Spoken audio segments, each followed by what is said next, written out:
Welcome to another motivational interview. I'm Wayne Kelly.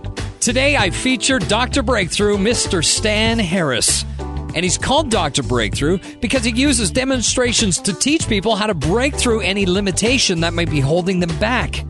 You know the fear barrier? He'll blow you right through that, no problem. In one of his breakthrough seminars, over 108 people broke a board, some broke two for the very first time, and it spanned from an 8-year-old boy to an 81-year-old woman, all without any injuries. He might in fact go down in history as the man who taught more people how to break a board or brick than any other person in history. He's one of the most dynamic speakers you're going to hear. This is Dr. Stan Harris. My story, I tell you, it's incredible. I was born in Harrisburg, Pennsylvania, in the ghettos, and Dad left when I was 3 years of age. And I, as a 6-year-old boy, was out in the middle of the field playing. A gang of teenagers came my way, and this is a lesson I try to teach people in life, and that is instead of being captured by your fear, you need to be catapulted by your fear. Because I froze in my tracks. I didn't even try to run. There's a possibility I could have gotten away, but I didn't even try to run.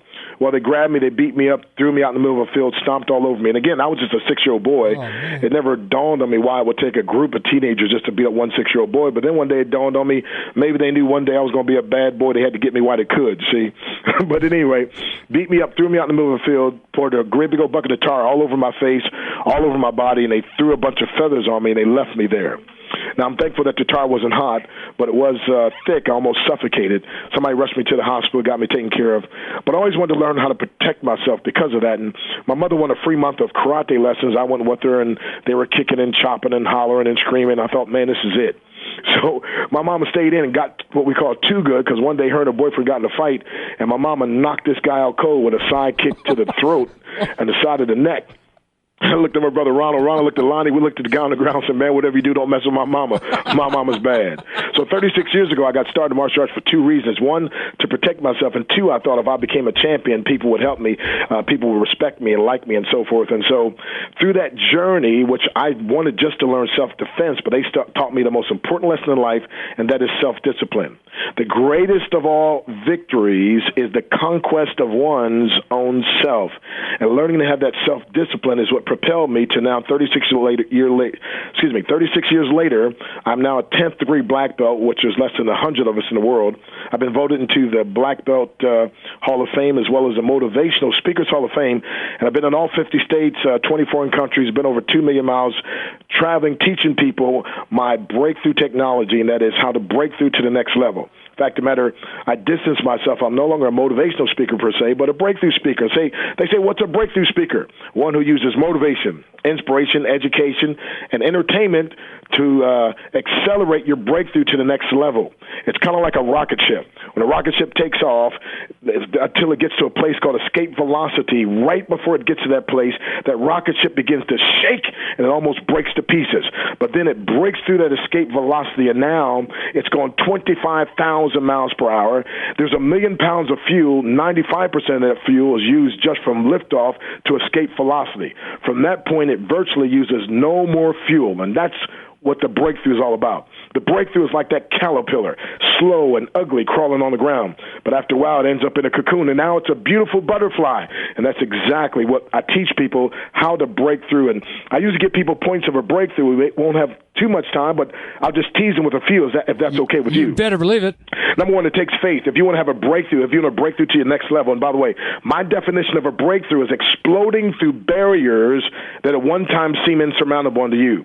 It's to be able to, most people in life, whether it's in their finances, they need a breakthrough, or maybe in their relationships, they need a breakthrough, or their spiritual life, they need a breakthrough, their business life.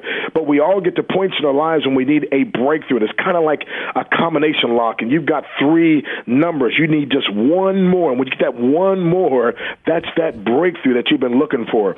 And so if you're going to have a breakthrough, number one, it takes faith. And I use the metaphor of breaking a board. It takes faith. You see, if you think you are beaten, you are. And if you think you dare not, you won't. If you like to win but think you can't, it's almost a cinch you won't. If you think you will lose, you've already lost. For this powerful truth we find, success begins in a person's will. It's all a state of mind. For life's battles don't always go to the stronger woman or man, but sooner or later those who win are those who first think, then know that they can.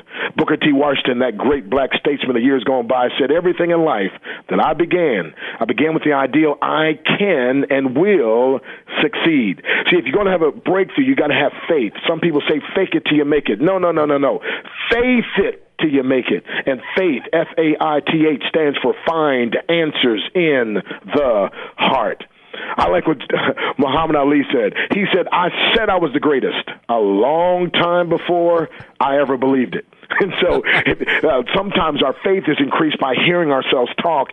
You know, MIT did a study. They said it takes 16 positive comments to offset one negative comment. And also they found out that 83% of our self-talk is negative. So I teach people to program themselves to success by using powerful words that they say to themselves so they can hear themselves saying it, so that will increase their faith, because the good book says faith cometh by hearing.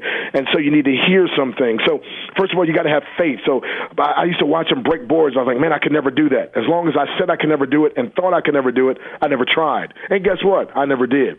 And as long as you think you will never have a breakthrough, as long as you think where you are in your life is where you have to stay, that's where you'll stay. But I'm telling you, you can have a breakthrough. And by the way, you need this breakthrough mentality, and that is this. Everything in life worth doing was declared impossible by someone before it was done.